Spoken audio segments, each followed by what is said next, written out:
That time of year has rolled around yet again. This weekend is opening weekend. Omloop Het Nieuwsblad on Saturday and Kuurne-Brussel-Kuurne on Sunday. The racing we've had already this year has been brilliant, but there is nothing quite like turning the TV on and seeing carnage over cobbles, is there? No, exactly. Proper bike racing. Not to be dismissive, though, about any of the racing that's come before it this year, of course. No, that's right. Now, coming up, all you need to know about the routes and the riders taking part, plus the all-important kisses of death as we make our predictions. But first up, a recap of what happened last year.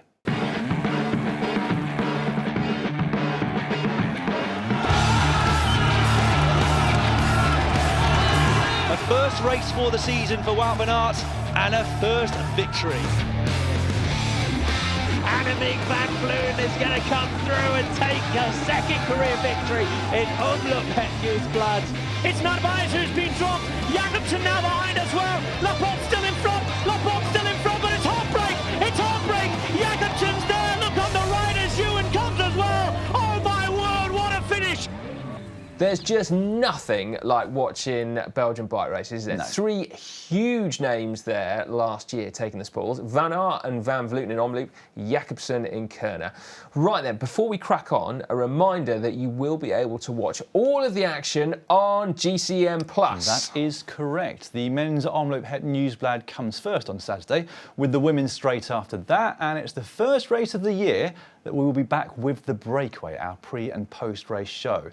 The race is available to watch live if you're in Europe or the Asia Pacific, excluding China, New Zealand or Australia, whilst Kuurne-Brussel-Kuurne is available in all GCN Plus territories this year. So if you haven't yet subscribed to GCN Plus, now might be the best time to do so. And remember, the annual subscription is always the best value. That's right. Because what's coming next week as well? Oh, my Start word. Bianche, yes. Yes, there we go. Right, now coverage will start at around 12:30 GMT, but keep your eye on the GCN app for a concrete time close to the day.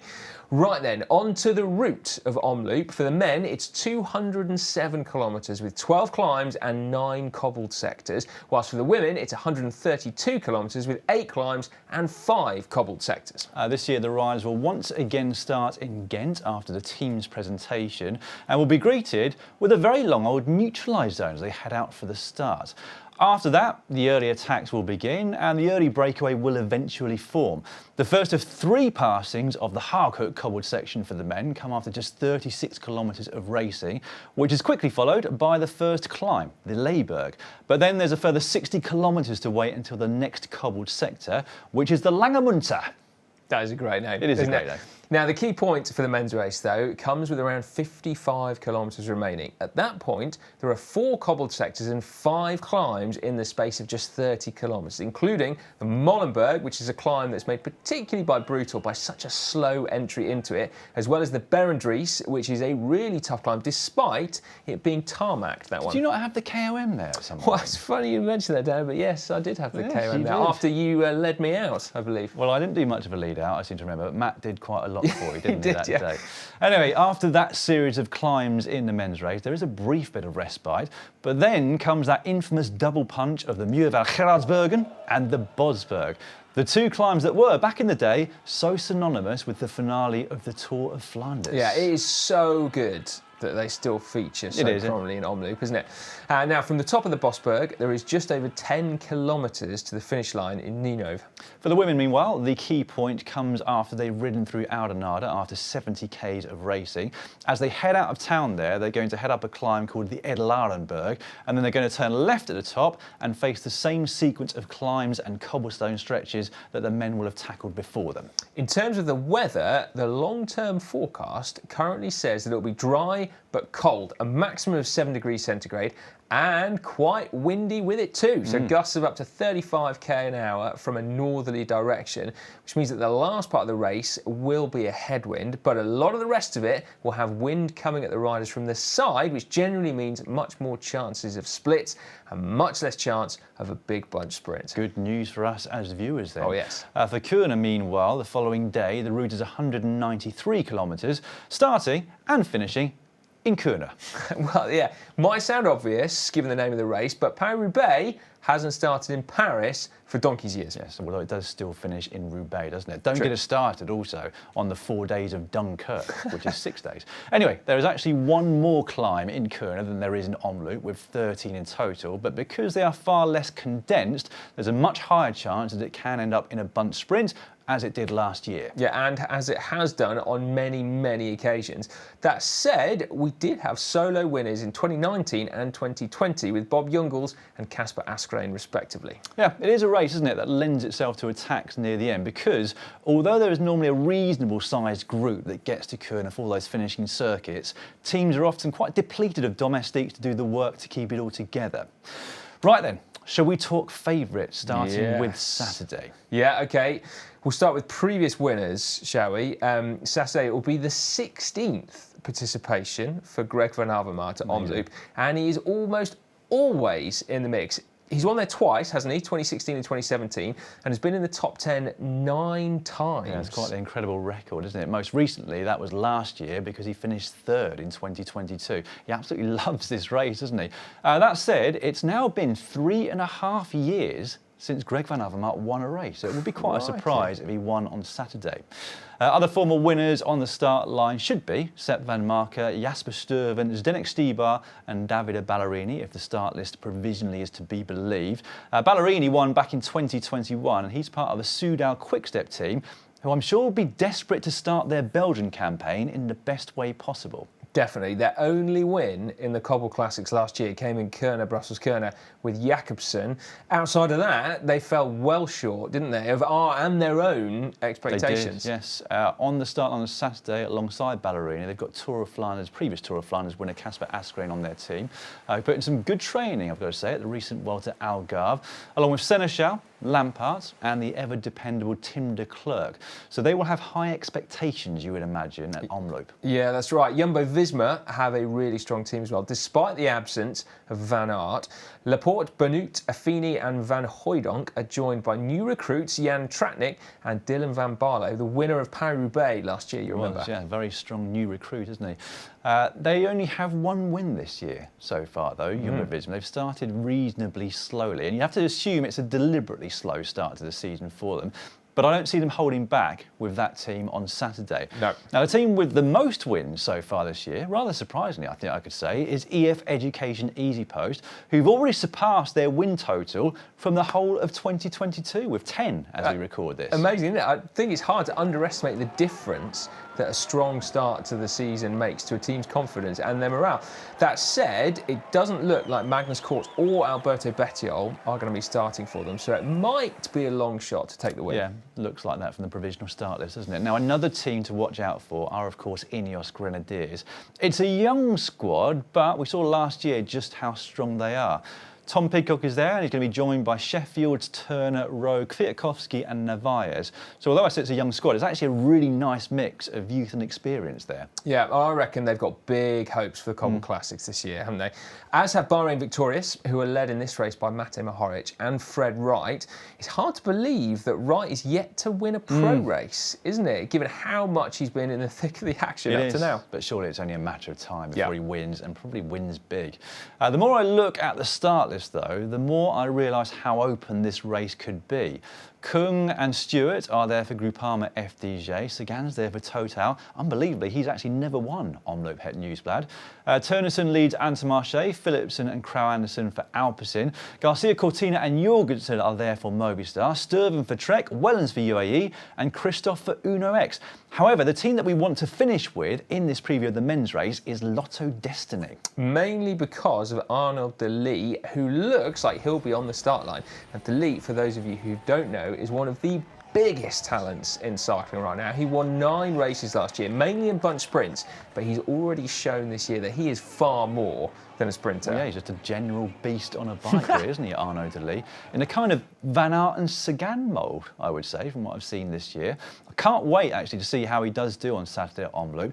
Normally, the lack of experience would count against him as a 20-year-old, but as a Belgian, you'd presume that he knows the roads well enough. Yeah, and he's got some experience in his team to guide him as well, yeah. hasn't he? Victor Campenaerts starts his season here. And they've also got Brent Van Moer and Florian Vermeersch, all of whom I think will raise their game knowing just how good De Lee is. Exactly, yes. And De Lee could win really in any way, I think, judging by how he's ridden so far this year. He doesn't necessarily need it to finish in a big group sprint to take that win, and I'm excited to see how he gets on. Yeah, now moving on to the women's. As mentioned, Annemiek van Vleuten is going to be on the start line for Movistar. She started her season in Spain last week and unbelievably didn't win, not even a stage. Unbelievable. That was a real turn-up for the books, Yeah, wasn't it? not good. Count her out at your peril, though. You can almost guarantee that she will be in the mix this Saturday. And if she's not, one of her Movistar team almost definitely will be. Sierra, Lippert, Mackay and Norsgaard are all capable of a top result themselves. Trek Segafredo are often the team to beat in the Spring Classics, and that looks like it'll be the case on Saturday too. Former world champion Elisa Balsamo leads the team along with Longo Borghini, but they've also got newly crowned Australian champ Brodie Chapman, who loves these races, as well as the most experienced rider on their team, Ellen van Dijk. Yes, that's not a bad roster at all, is Nope. it? Although they've never actually won Omloop Het Nieuwsblad in the past, unlike the other super team on the start line, SD Works. They've actually won this race 2 of the last 4 editions, and although those winners aren't in Saturday's team, they've got Vibes, Kopecky and Vollering as their leaders. Between them, they can really cover anything, I would say. It really is quite the team, SD It Works. is, isn't it? Canyon SRAM also have a decent team, but they've been struggling to pick up wins over the last season or so, haven't they? Chabet, Nubia Doma and Roy should all be up there, but it's hard to see where they're going to make the difference to win, isn't it? Yeah, maybe Magnus Bagstedt might make the difference in the team car with Well, the true, yeah. local knowledge. I know he's not Belgian, but he lived there for a long time, didn't he? Uttrup Ludwig, Brown and Cavalli headline the FDJ Suez team, but I'm really looking forward to seeing how Lewis Addercase gets on there. She, of course, won the Cadel Evans Great Ocean Road Race in January and since then has defended her eSports World Championships crown, which took place on Saturday evening just gone. She's clearly on great form, and as a Dutch woman, you'd imagine she'd be quite at home in this type of racing in Belgium, wouldn't you? Yeah. Like De Lee, she, I think, is also a beast on a bike. She's incredible, isn't she? Just in general. Now, another rider we're watching with interest is Zoe Backstead of EF. We all know how prodigiously talented she is, but we need to remember that she's only just out of the junior category. That said, it wouldn't be a surprise to see her up there in the mix. No, it's easy to sort of assume she's going to be there straight away. And like I said, it wouldn't be a surprise, but still 18 years of age, Yeah. She's very young. Right, no Marianne Vos or Fem van Empel for Jumbo-Visma, but that will give the likes of Anna Henderson and Corinne Labecki their own chances on the day, while Charlotte Kool and Pfeiffer Georgie will be full of confidence after their recent wins in the UAE Tour. Other names to look out for include Alice and Hannah Barnes, riding for Human Powered Health and Uno X respectively, Marta Bastianelli of UAE, who's come close to the win in this race on a number of occasions, and Rachele Barbieri of Live Racing. Really is a stacked field when you start It reading all is, the names yeah. out, isn't it? Meanwhile, on Sunday, expect to see a few more sprinters added to team rosters for Kuurne-Brussel-Kuurne. Amongst those that I've seen on the provisional start list are Jakobsen, Ackerman, Nitzola and Cockard, but there could be a few more added in this week, I think. Yeah, right. Those are the routes and the riders. On to our predictions. Yes, and we're going to keep things relatively simple and stick to the winners of Omloop. I'm going to go first because you got first choice at the recent UCI Esports Cycling World Championships. I didn't do too badly there, did I? 1 out of 2. Oh, you had Addercase, didn't you? I did, yeah. Okay, yes, I will give you that. All right, 1-0 to you so far this season then, Si. Thank you very much, yeah. Right, I'm going to stick to my theme this year, after one prediction that I got wrong, and going for picks that I would like to see win, as opposed to necessarily who I think the favourites to win are. So I'm going to go for Ben Turner of Ineos Grenadiers for the men's race. Good Took his shout. first pro win recently, was really strong in the classics last year. And I'm going to go for the Belgian champion Lotte Kopecky to win the women's race. I'm going to stick with Ineos Grenadiers. I'm going to go for Pidcock. Are you? I am going to go for Pidcock, yeah. I think he's on good form. So I'm going to go for him. And then the women's race, I'm going to go for Elisa Longo Borghini. Manon interviewed her for a GCN video, actually, that you need to check out at the UAE Tour, which she won, obviously. And she just seemed very confident, very cool. So Oh yeah, winner of Paris-Roubaix last year. It's amazing, really, that she's able to win in a race like the UAE Tour, finishing up Jebel Hafid and also Paris-Roubaix, isn't it? Yep. Anyway, as ever, we would love to hear your predictions for Saturday. Stick them in the comments section down below. But that's about all from us now. We look forward to having your company this coming Saturday. Do not miss it.